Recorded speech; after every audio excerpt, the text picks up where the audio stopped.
Hi, everybody. Welcome to another Tiki Talk. Yep. Chilly New England. Promise you it's going to get better. We're just not there yet. But we will be outside at the Tiki Bar again, and it will be amazing. Because let's not forget, it's a whole new Tiki this year. It is, and you haven't seen it? Mm-hmm. We're going to surprise you under renovations right now. Yep. So Colleen O'Neill here. Jen Scheffer.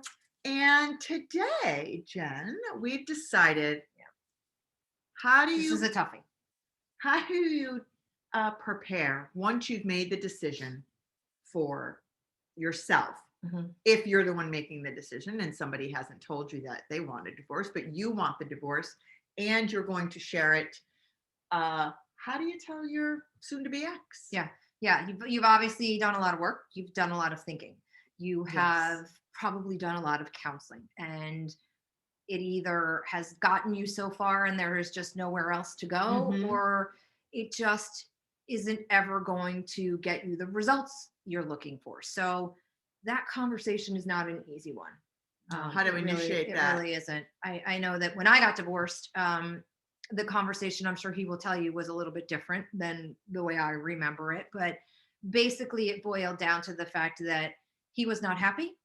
He didn't have any interest in being happy, in my opinion. He had lost all of the passion that brought him joy, and I had no ability to bring it back. And rather than be angry and hateful and spiteful and just negative, it just made sense that there was not going to be a happiness factor that either one of us was going to be okay with. So our choice to divorce was all about being able to find happiness, because we were much too young to be miserable. No, and I think, but how did you have the conversation? I basically told him that. I said, I know you're not happy. You seem to think that everything in your life is wrong or negative because of the family that we have created together, and that is not anything that's going to change. So one of us has to change or make a difference, and I am choosing to change and make a difference. And that choice that I'm making is to release both of us from the handcuffs of marriage and encourage you to find joy in your life, and ask that you would allow me the same. Right. So it's really like that unraveling of the marriage, not really the family. Because I always say that parents are getting divorced. You're not divorcing your kids. No, that's collateral damage. Right. But I will say, I think one of the best things that you can do is not tell your partner that you want the divorce while the kids are at home. So you need to not, because you don't know how that person's going to respond. So either go out somewhere and do it, take a walk, take a drive, go out to a restaurant or something along those lines. But never do it while the kids are at home, where there might be yelling, arguing. And I would also, just for those, because you never know how someone's going to respond, that you let somebody else know that you're going to be saying that to your partner. I think sometimes for just safety purposes, that you let somebody know. So once you've told your partner, now there's other people to tell, which are family members, your parents, your siblings. You can wait on the friends, that can always wait. But then the most important person, the people or person next to telling your husband or wife would be your children. Yeah. And when they're different ages, that conversation is very different as well. My children were very young.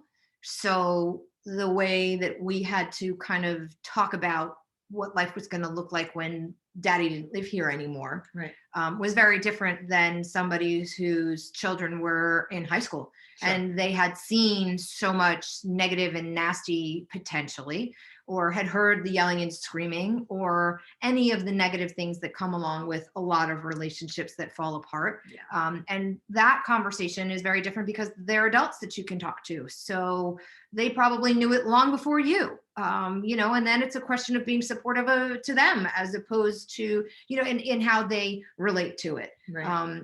My kids were very small, as I said, and they really didn't know the difference. And the conversation was very, very easy for me, because we tried to share a house for a while and that didn't work. And then by that time, they were kind of used to someone not being there all the time, whether it was me when I had to leave, or him when he had to leave. So they got used to not seeing us together. And I think that eased them in understanding that when the time came for two completely separate households, that that was still going to be okay.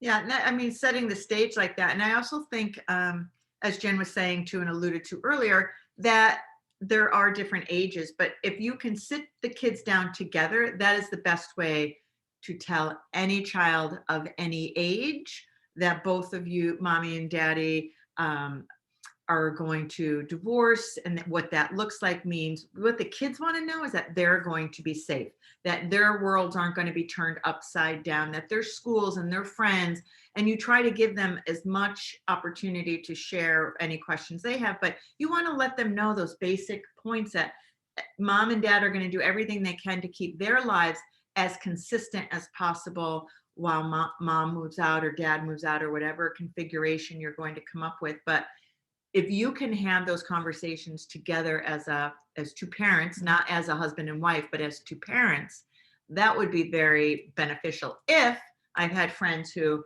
and clients whose partners refuse to be part of the conversation, then you have to basically sit down and share the same information. Mommy and daddy aren't going to be living together. We're still going to be your parents, and your life is going to we're going to do our best to maintain that your life maintains the consistency it always has. Because that's the most important piece for kids, is that consistent factor. I think for anybody too, because even after divorce, and we'll talk about that, a little further down the road, but even after divorce, the consistency is critical. You can't have, especially when it's you making a decision that affects somebody else and they have no say-so in it. So I think that is a really, really important thing, is to maintain that consistency. And if you need some help having those conversations or trying to figure out what to say, how to say it, please reach out to Jen and I. You can subscribe below. Our contact information's below, but feel free to reach out to us. And if it's not us, reach out to somebody and maybe just run it by somebody about what that conversation is going to look like. You don't get a do-over. It's not mini golf. You don't get a do-over. No mulligans. Right. No mulligans. It's a one-time thing. And so it's really important that you do it knowing that you did the best you could with that conversation. So if you're thinking about divorce, feel free to contact Jen and I. We do run small group events for women trying to make those decisions, and or if you've made those decisions, we have groups around that as well. So subscribe below. Check our next video out, which is coming up shortly. And thanks for stopping by.